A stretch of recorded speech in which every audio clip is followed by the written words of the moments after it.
welcome to this Upgrade Your Sound product showcase. My name is Kurt Witt with Music and Arts.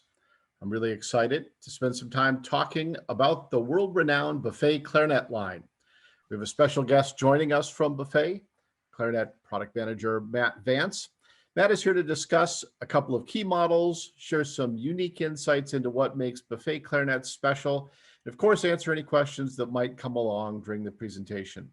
You can see some of the Q&A functionality at the bottom of your screen. So at any point during the presentation, if you've got some questions, feel free to post them and somebody will be available to answer that either in the chat or live. During this product showcase, I also have a couple of polls that I'll launch and get some feedback from the audience on a couple different subjects and get to hear the expert opinion of our expert panelist, Matt Vance, on those subjects as well.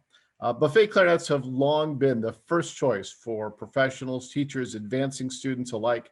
We're going to dive into three particular models in depth and hear why Buffet is a great choice for that advancing clarinet player looking to upgrade to a better instrument. So welcome to Matt, and take it away. Hey, good evening, Kurt. I'd like to welcome everyone that's joining us this evening, or as I prefer to call it, the Buffet Clarinets Friday Happy Hour, discussing clarinets this evening. So glad you're joining us. It's my pleasure to be here. It's my pleasure to talk about the three models that we're going to focus on tonight. Just to give you a little bit of background about Buffet Clarinets, if you're not familiar with the line, or maybe you don't know too much about it, it's arguably the most renowned clarinet manufacturer in the world. Buffet Clarinets has been around since 1825, and the company is headquartered in a town outside of Paris, France, called Montleville. And we have production facilities all around the world, but the professional clarinets are made at that factory in Montleville, and then the semi-professional, intermediate, and student clarinets are made at our facility in Martinkirchen, Germany. So we'll talk about the three models that we have here, and we'll talk about the features, we'll talk about where they're made, and we'll talk about some of the other usage of the instruments and how these three models differ. So Kurt, if it's okay with you, I will start by talking about the legendary choice of professionals, the R13 clarinet. So the R13 is the instrument that I have here. So when I say the legendary choice of professionals, the reason I say that is because this instrument is played by 80 to 90% of all professional clarinetists in the world. We're talking globally. This is the most popular professional clarinet, and there are a lot of different reasons why. I think the most important thing to talk about first is the innovation behind this particular instrument, because the R13 is actually the basis for the modern clarinet sound and modern clarinet design. The R13 features what's called a polycylindrical bore. What does that mean? When we talk about a polycylindrical bore, we're talking about essentially two cylinders, and that was something that had never been done before with clarinet design. Up to that point, we were talking about cylindrical bore designs. So when we talk about the polycylindrical bore, and we're talking about the inner bore, we're talking about the tube on the inside of the clarinet, we're talking about two cylinders, essentially a cylinder in the upper joint and a cylinder in the lower joint.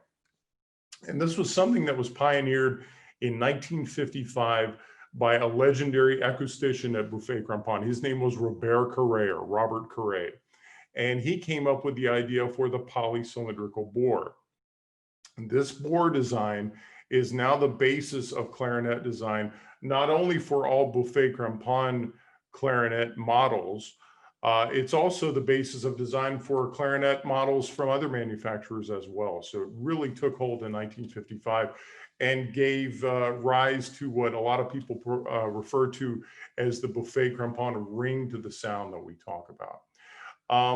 I think it would be interesting for us to talk about the key plating of this instrument as well, because the R13 is unique in the clarinet world in that it is available with two different key plating options.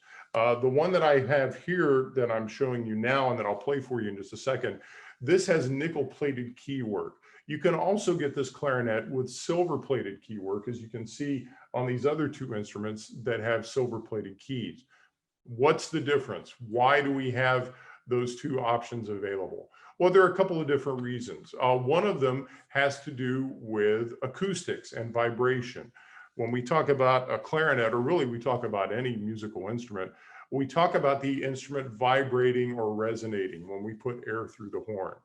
And everything involved in the design of a clarinet or any musical instrument will have an effect on the resonance and the vibration of the instrument.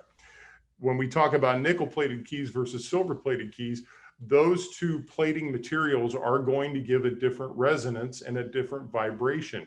And a player may prefer one over the other. We have a lot of our artists that prefer nickel-plated keys over silver-plated keys and vice versa.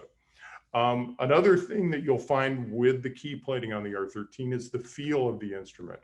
Some people prefer how the nickel plating feels to their key, to their fingertips over the other. So that's also a personal preference thing. There's also a skin acidity thing.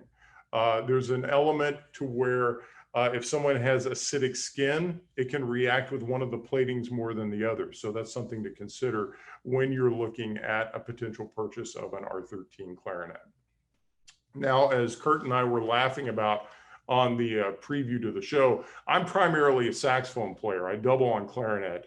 And I'm not going to sound anything like what Felix Pikely sounded like on our preview, but I am going to play a little bit because I think it's important that we discuss how you try instruments and the method that you go through, because there is a method to selecting a clarinet, or really selecting any musical instrument, to make sure that you're getting the right instrument for you. So what I'm going to do with this R13 clarinet is I'm going to play a scale for you, and we're going to listen to the evenness, we're going to listen to the tone quality, and we're going to listen to the internal intonation, meaning the instrument and how it plays in tune with itself.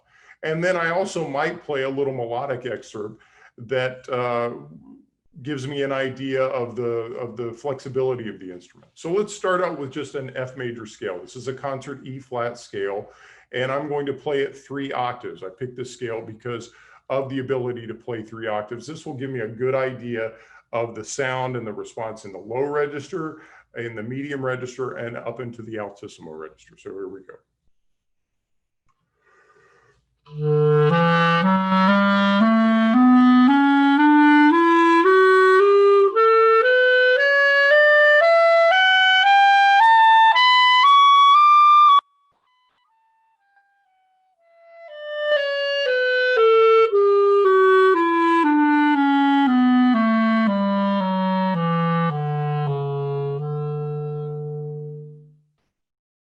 So while I was playing that scale, I was paying attention to a lot of different things. I was trying to listen to the sound quality.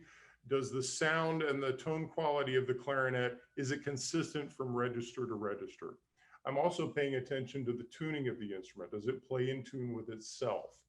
And I'm also paying attention to the resistance of the instrument and how the instrument blows. Is it more resistant in one particular register than the other? Because we want an instrument that is going to play as evenly as possible.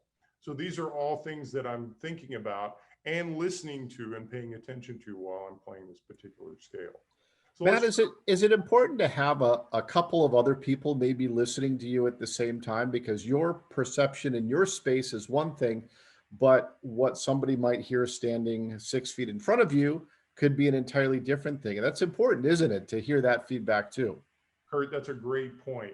It is very, very important when you are selecting an instrument that you have an objective set of ears listening, if at all possible. It can be your clarinet teacher, it can be your band director, it can be a music teacher, or someone even with just very good, refined ears. Because as Kurt correctly pointed out, what you're hearing when you're playing the instrument is completely different from the sound that someone is getting from 6 feet away, or the sound that someone is getting at the back of a concert hall.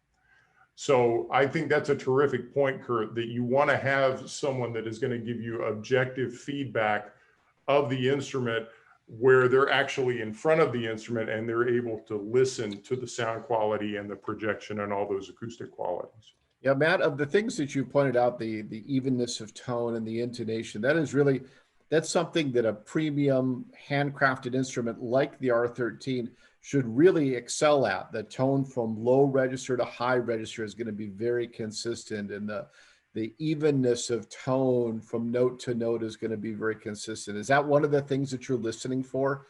And one of the things that's the hallmark of that instrument? Absolutely.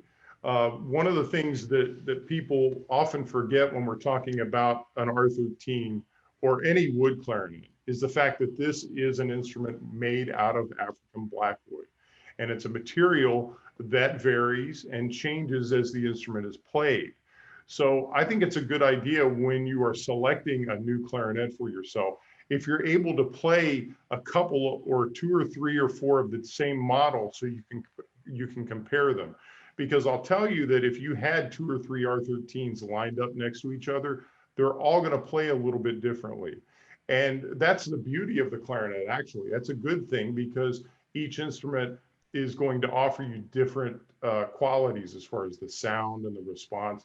And one might be better suited for a player than the other. And one might offer a sound that a player prefers over the other. So I think that's a really good point, that there's a lot of handcrafting in this instrument, but there's also a lot of personality in this instrument too.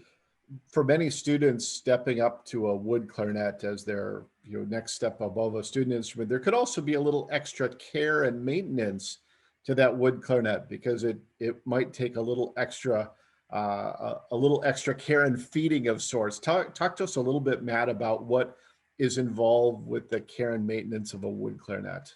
Definitely. Most of our beginning clarinetists start out on plastic clarinets. If you start out on a Buffet Clarinets Prodige clarinet, you're going to have leather pads, you're going to have ABS plastic, and you're going to have nickel-plated keys. When you move up to a wood clarinet, there are a lot of things to consider and a lot of positive aspects of moving up to that instrument that's made out of the African blackwood or impingo wood, grenadilla wood. Those are all names for basically the same thing. As Kurt pointed out, there is a lot to consider when it comes to care of the instrument. Because this is made out of African blackwood, we have to make sure that we maintain the humidity level of the instrument and maintain the moisture level of the instrument and keep it as consistent as possible, because this is an organic material. This is a porous material that changes as the material heats up. As it gets moisture, it's going to change, it's going to flex, it's going to swell, and it's going to retract. And I think that's something that surprises a lot of people when they move up to a wood clarinet, is the fact that the instrument does change and there is a break-in period. I think one of the things that is very, very important when you move up to a wood clarinet is to make sure that you swab the instrument regularly. That is very, very important. I can't overemphasize the importance of that, because you want to make sure that you're getting that moisture out of the inner bore as much as possible. The reason that people have problems with wood instruments, whether it's a clarinet or an oboe, is the fact that the wood is getting moisture and then it's drying out. It's heating up and then it's cooling off. And so the wood is changing when it does that. And wood doesn't like to do that. Wood likes to have consistency. So if we can make sure that we keep that moisture level and that temperature level as consistent as possible by regularly swabbing out the instrument, that really is going to help the longevity of the clarinet in the long run. I'd say every 15 to 20 minutes, it's a good idea to swab out the clarinet when you're practicing. So it sounds like what you're saying, it takes just a little bit more attention to the instrument, maybe not unlike a car. As you get a nicer car, it needs regular oil changes, it needs regular maintenance, and your R13 and other wood models needing the same thing. I have one quick additional question about the silver versus nickel keys before you move on to the next instrument. It's a pretty dramatic difference visually between the nickel and silver, and a lot of people would think that the shinier silver would be a higher quality material than the little bit more dull, kind of grayish nickel. Do players sometimes have to overcome what they see with their eyes and listen with their ears to really decide what's the right thing for them? Is that a challenge? That's a great question, and it is a challenge, yes. The perception is if something is made out of a more precious material or plated in a more precious material, which often can psychologically make you think it's more expensive or better, then they're drawn to that material. But really, and I emphasize this a lot when I'm talking to young players, it is really a personal preference thing. One is not better than the other. It really is what works best for you. For a lot of players, the nickel plated keywork works better. They like the feel of it. They like the resonance and the acoustic properties of it. And then there are other players that prefer the silver plated keys for the same reasons for them. So just because you have a clarinet that's nickel plated versus silver plated, one is not better than the other. It really is a personal preference thing. Yeah, makes complete sense. And so as you're going to maybe grab the next one, I'm going to launch a quick poll here about what might be your favorite style of music. And we can talk once we get back some responses, Matt, maybe after this one, we can talk a little bit about the versatility of these instruments and how versatile they are for multiple things. Because today's clarinet player, as they're stepping up in middle school or high school, has to do a lot of different things. You're playing in concert band, you might be playing in the orchestra, you might be playing in the pit orchestra, you might be playing in a jazz combo or a Dixieland combo, and that versatility is important. So we'll talk about that in just a few minutes. Sounds great. Kurt, what's your favorite style of clarinet music? I'm curious. You know what? I think there's something special about jazz clarinet. Felix Pikely, for those of you who tuned in early, we heard a little bit of a showcase music from one of my favorite jazz clarinetists, Felix Pikely. If you've not heard of him, go to kingclarinet.com. And there's something smooth and kind of mellow about the clarinet sound in the jazz tradition. And I think it's a level of virtuosity in the scales and the patterns that is just so smooth and so even. So that's my favorite. But I'm a little biased because I really think Felix's playing is unbelievable. Yeah, I think a lot of people forget that clarinet is a really viable jazz instrument. I think a lot of people associate saxophone with jazz, and they forget that in the days of Dixieland jazz, the clarinet was one of the primary instruments. And maybe we can demonstrate the versatility of this clarinet here in just a second. So I'm curious to see what the viewers are going to vote as far as what their favorite style. Absolutely. Well, tell us a little bit about the next one that you've got. Okay, so the next clarinet that we have here is the E12F. So the E12F is considered a semi-professional clarinet. This is African blackwood like the R13, but visually, and I don't know if you can make it out on the camera or not, this has unstained African blackwood. When we were talking about the R13, I failed to mention that the R13 has stained African blackwood. This has unstained African blackwood, and a lot of people are surprised when they look at this instrument at the beauty of the wood grain. It's almost a brownish reddish hue to the wood grain. It's really very, very attractive when you look at it up close. And one of the reasons we did that was to differentiate it from the R13. The R13 is a black clarinet, and a lot of people were surprised to find out that the way that instrument is made to appear black is actually a purple dye. Well, we don't use that on the E12F because we really like the acoustic or the aesthetic beauty of the unstained African blackwood. If you compare this instrument to the R13 visually, in addition to the difference in the wood appearance, you can see that this instrument has silver plated keys. The E12F comes with silver plated keys. And another big difference with this instrument compared to the R13 are the pads. The pads on the E12F are actually leather pads. And when we talk about the R13, that utilizes double fish skin pads. Is one better than the other? No, it really, again, is an acoustic preference in terms of what kind of sound you're looking for. The leather pads on the E12F are actually the same pads that we find on some of our other clarinets, like the Protege student clarinet, and some of the higher end clarinets, like the tradition clarinet. Why people like leather pads, in addition to the maybe acoustic preference, is the fact that leather pads are very durable. So when we're talking about a semi-professional instrument, that is a significant step up from a student clarinet. You have the security of knowing that the pads are going to hold up very well over time, and they're going to give a good seal as well. But it will also give you a little bit of a different sound too. And we were talking earlier about using something when you're trying out an instrument that you feel comfortable with. It's also important when you're comparing clarinets or any instrument that you pick an excerpt or a scale that you're comfortable with, but that you're also going to play on each instrument you try.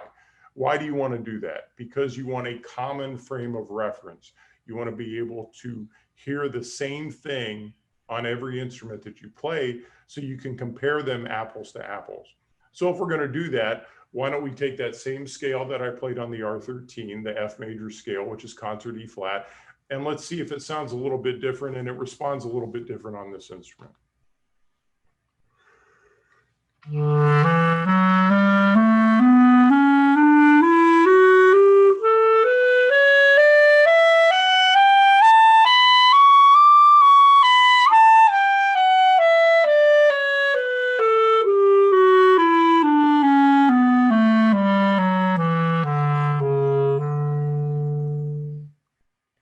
Now, I know it may be hard to tell over computer or iPhone speakers and with a webcast mic, but for me, that felt quite a bit different from the R13.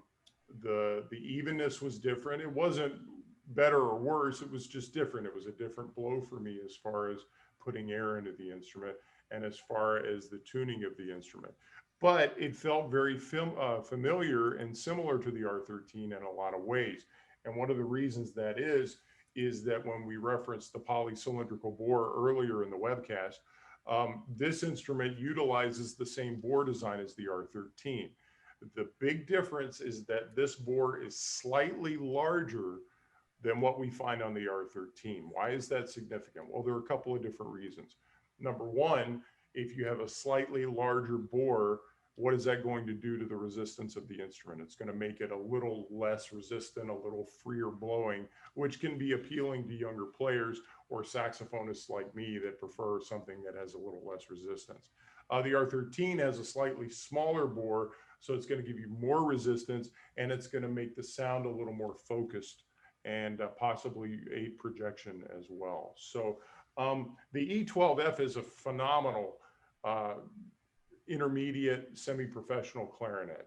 It offers a lot of the features of the R13. The keywork is almost identical to the R13 with the unstained African blackwood and the leather pads and the silver-plated keys. It also comes in a really cool backpack style case.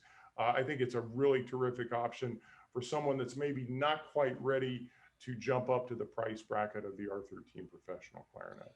Matt, you mentioned a little bit about resistance, and I'm curious. That's a word that can have a lot of different connotations for players. Resistance to the clarinet player isn't good or bad, is it? You're just trying to find the balance of what feels good for you and that instrument. It's not more resistance isn't bad and less resistance isn't good. Is that true?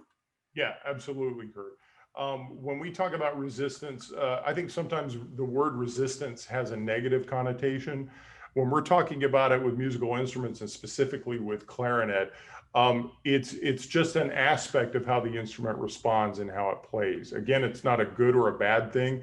And we get back to that personal preference thing. Some players prefer more resistance because they like to have something to push against with their air, while other players prefer something that has less resistance, so they're not having to work as hard to get a good sound on the instrument. So it's not a good or bad thing. Again, it's a personal preference thing, and it's an aspect of playing the instrument. So Matt, I'm curious now of your opinion from our poll question. So kind of the resounding answer is people love all styles of music. And so with the clarinet, and so would it be true to say that this E12F, which is a phenomenal instrument, is something that a high school student could play through their entire high school and even into college career? Say they were going to not be a music major, but study something else, but want to continue making music. That instrument would be an incredibly versatile horn to take a player all the way through college, wouldn't it? Absolutely. If you're looking at an instrument that you want to play through college and even after you get out of college to where you're going to play for fun or you're going to play in a community wind ensemble, because of the fact that it is an African blackwood instrument, that it's got the silver plated keys, that it has that polycylindrical bore that we find on the professional clarinets. I really consider this instrument an incredible value because of the fact that it incorporates a lot of those professional features into a semi-professional budget as far as what you're putting into the instrument. And the fact that you can play all different styles of music. I mean, you can play something like Mozart,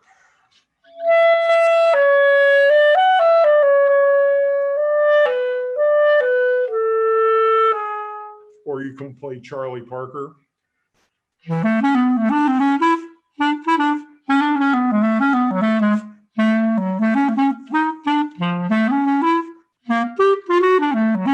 Sorry, I fumbled a little bit on that, but you get the idea. You're able to play a lot of different styles on this instrument. It can handle all of them. So Matt, we had a good question from the audience about the mouthpiece and ligature that these come with, and so the R13 does not come with a mouthpiece, correct? Most players at that level will have their own mouthpiece, their own preference. There's no point in adding something, but the E12 will come with a mouthpiece and ligature, correct? Absolutely, yeah. With the R13, we used to include a mouthpiece, and frankly, nobody used it, or they used it as a doorstop, and they had their own setup that they already preferred. So what we did is we took the mouthpiece out and we put an upgraded ligature in the outfit. The E12F, however, has a terrific included mouthpiece with it. It was a mouthpiece that was designed for that instrument to be a quality mouthpiece in the outfit that you can put on the clarinet right out of the box and play it, and you're going to sound great, and it's going to play really well for you. Yeah, it's often undervalued what an impact that can make. The mouthpiece and ligature as part of the total value of the instrument, plus the case, the E12 in a really nice case. So I have another question. As you're kind of getting the third horn ready, I think you've got the Giardinelli there by Buffet ready to go. I'm curious as to your opinion. When is the right time for an advancing clarinet to consider stepping up to the next instrument, whether that's an E12F or an R13? When is the right time that they should consider that? Well, I think there are a lot of different factors, Kurt. I think we have to consider the seriousness of the player, the commitment of the player, the commitment of the parents financially. I think all of those things factor into it, but I think there's also a point where you reach a certain level of ability and accomplishment on the instrument to where you're outgrowing the student clarinet that you started on, the plastic clarinet. I think most young players, when they upgrade to a wood instrument, it's usually in high school. A lot of times they'll move up to something like the E12F or the Giardinelli clarinet, because you're moving up to a wood clarinet, but you're not making a substantial financial leap as far as from the student clarinet to something like the R13. I think the R13 clarinet, as far as a move to that instrument, it's going to be for someone that is looking at possibly majoring in music as a performance major in college, or they really want to have an instrument that they know is going to be able to handle advanced literature. And I think it varies from player to player, but I think usually in high school and then going into college is when you really seriously consider getting on a semi-professional or a professional instrument. Yeah, absolutely. Well, tell us a little bit about the third horn. So we've talked about the R13, the choice of professionals worldwide, the E12F, great advancing student model, something that can carry a clarinetist through their entire playing career, perhaps. And now you've got what's the third one that you have there? So this is the Giardinelli clarinet. This is an instrument that is exclusive to Music and Arts and to Woodwind Brasswind. And this is an instrument that I'm personally very excited about, and I think is a fantastic value for Music and Arts and Woodwind Brasswind customers, because it offers a lot of the same features of the previous model that we talked about, the E12F. This has unstained African blackwood like the E12F, and it's got silver plated keys like the E12F. I think when you play this instrument and you consider the price point and the value of the instrument, it really is a fantastic option for customers to check out. And let's put this instrument to the same test that we did the other two, and let's check it out and see what it sounds like.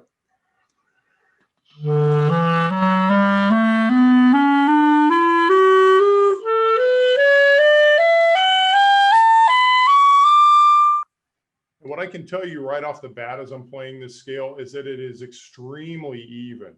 It's very free blowing, which I really like. For a younger player that is moving up from a student clarinet, this is going to be a fantastic option because it offers a lot of those pro features, but it's also going to have a familiar feel to it from the student clarinet that they're advancing from. And I got to tell you, I love this instrument. I think it's a fantastic instrument. This is an instrument that we have here at Buffet Crampon USA in Jacksonville, Florida. I hadn't played this instrument before today, and I put my mouthpiece on it this afternoon when I was setting up for our webcast. And I played one scale and I went, wow, this is a really nice instrument. It's really a great value, and I encourage your customers, if they're able to check one of these out in one of the retail locations, they should bring their mouthpiece and play it right away. It's really a terrific value. Another good question, Matt, back to, you were talking about pads between the R13 and the E12, and question from the audience about R13 pads. And is there a specific type of maybe aftermarket pad that could work well? Because many times players might find a used instrument or a hand-me-down instrument that an older sibling had that needed some work. Is there any, what do you recommend in that instance? You know, Kurt, I don't really recommend a specific type of pad. We keep using the expression personal preference, but it really is a personal preference. There's so many different pad designs and materials that you can choose from. There's Gore-Tex, there's leather, there's double fish skin, which is the standard pad outfit on the R13. You get into some of the other brands of pads, the synthetic pads. I think all of the different pad materials and designs offer different things for the players in terms of durability, in terms of acoustic response and seal on the tone holes. I think those are all things that have to be considered. But the bottom line is you need to check them out on instruments that are already outfitted with them and see which one works best for you. And if you have a preferred technician that you like to work with, see what recommendations that they have as well. That's a great question, though. I know that there are a number of, we've touched on these three models, the R13, the E12F, and the Giardinelli by Buffet model. There are also a couple of other really popular Buffet models that we're not going to necessarily go into, but can you give us just a little bit of a highlights? The E11 is another really popular model, and you make a line called the Green Line, which I think is really interesting that I'd like to hear just a little bit more about. Sure. Well, let's talk about the E11. The E11 is a wood clarinet. It's considered a student clarinet, but a lot of people look at it as a step-up model because of the fact that it is made from African blackwood. The African blackwood used with the E11 is slightly less dense than what you're going to find on the semi-professional or the professional Buffet Crampon clarinets. It comes with nickel-plated keys, and it comes with double fish skin pads like what you're going to find on the R13. Those clarinets are made in Germany, and they have been a workhorse for student and step-up clarinets for decades. You'll find that a lot of the band programs in Texas actually start their kids out on the E11. So that's a great option. It's also our entry-level wood clarinet in the Buffet Crampon hierarchy. So if you're looking to move up to a wood clarinet and maybe not quite ready to get into the Giardinelli or the E12F, that's a really good option. As far as Greenline instruments go, Greenline is actually a material that you can get a lot of our different models in. The R13 comes in Greenline. You get into some of the higher end professional models like the Festival or the Tosca. They also have options to get those clarinets in Greenline material. And I could talk for hours about what Greenline is, but it's an alternate material. It's 80 to 90% African blackwood combined with an epoxy resin. And the reason this is so attractive to a lot of players is the fact that you have the acoustic properties of the wood, but it's very, very stable. So it's not going to change quite as much as an African blackwood instrument. And it's going to be much more resistant to cracking and much more forgiving when it comes to temperature and humidity changes. So it's really a great option. It is important to remember that the wood clarinet is still an organic material at the end of the day, and it's a natural resource that has has controls put on it from the areas where it's harvested. What are some of the things that you guys are doing to help protect that supply of African blackwood so that in 100 years, when that generation of clarinet players is ready for their R13, there'll still be a stable and steady supply of that product? Well, Kurt, it's interesting you bring up Greenline, because Greenline, one of the motivations for developing that material was the fact that the factory was looking at all the wasted raw material when they were making the joints on the clarinets, and they had them on the lathes. They were looking at all this African blackwood dust on the floor. And so Buffet Clarinets looked at this and said, how can we minimize the waste of this material and provide another option for our customers and our players? So Greenline was born. In addition to that, though, Buffet Clarinets has been at the forefront of replanting impingo trees, which is the tree in Africa that provides the African blackwood, the grenadilla wood, for not only clarinets, but oboes and other wind instruments as well. So really, Buffet Clarinets has been at the forefront of replenishing those supplies, because African blackwood for a while was over harvested, and we got to a point where we had a shortage of African blackwood, and the company has been very active in taking steps to make sure that that's not a problem in 100 years for the next generation or two generations of players. Two more quick questions from the audience before we need to wrap it up. Question about the bore size on the E11 being, how does the bore size compare to the E12 and the R13? And then secondarily, is there a B flat, E flat option for the E12 or the E11? Oh, great question. So the E11 bore, again, is going to be derived from the polycylindrical bore. It's very similar to what you're going to find on the E12F or the E13 or even the Giardinelli clarinet, a little bit larger than what you're going to find on the R13. I don't have the specific specs. I think it's 14.64 millimeters or something like that. So it's going to be a little less resistant. As a result of that, the instruments that have that slightly larger bore are going to have a 65 millimeter barrel instead of the 66 millimeter barrel that you're going to find on the R13 B flat clarinet. So very similar bore design to what you're going to find on the E12F. As far as I believe it was the E flat option on, so there is an E flat version of the E11 clarinet. It's an African blackwood instrument, and it actually has silver plated keys, unlike the B flat that has nickel plated keys. The E11 E flat clarinet is a fantastic option for players and for music education programs that maybe don't have the budget to put into a professional E flat clarinet. They're able to still get a quality E flat clarinet so they can do the advanced wind band literature, they can do clarinet choir literature. Really a great option and a really affordable price on those instruments. Right now, the E12F is offered only as a B flat clarinet right now. Matt, for parents concerned about that first wood clarinet and their student being able to properly maintain that, obviously there's some sort of warranty protection that Buffet does offer. Can you talk to us just a little bit about that?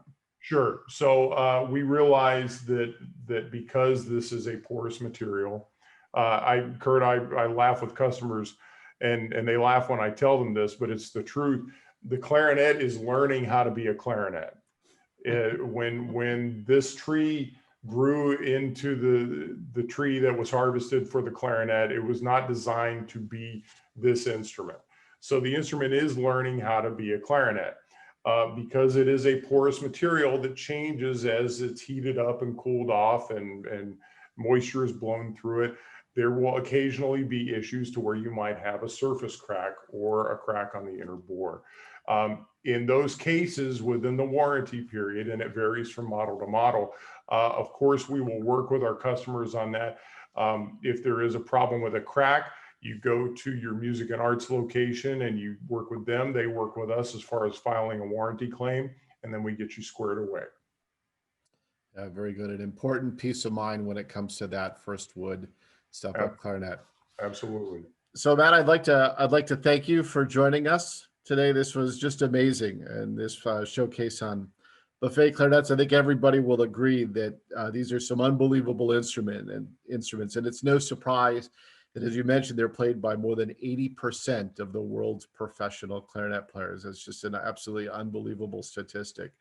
And an excellent choice for all levels of players, whether you're that advancing student, that high school student, that college student, or of course a top professional player. During this Upgrade Your Sound showcase, we've got a couple of special offers going on during this period. We have 48-month financing. This is the first time that Music and Arts has been able to offer 48-month financing. You can get this special financing at any Music and Arts store or online through Woodwind and Brassman. You'll receive some details, follow up via email, or you can visit Woodwind Brassman directly online to learn more. You can choose the financing option, or we also have some special savings options, 15% off instruments over $199. That'll run through the end of the month. And Buffet on the R13 is actually offering an instant savings through the rest of the year of $250. Again, you can learn more at your local Music and Arts store. If you have more questions, this showcase, this Woodwind showcase runs through the weekend in Music and Arts stores and online, where you can visit your store, speak with an expert, learn more about the clarinets, the lessons, the repair services that we offer. So thanks again for joining this showcase. And Matt, thank you very much for your participation. And thanks again for taking the time to talk about Buffet Clarinets. Thank you, Kurt. I hope everybody has a great evening, and thanks for tuning in.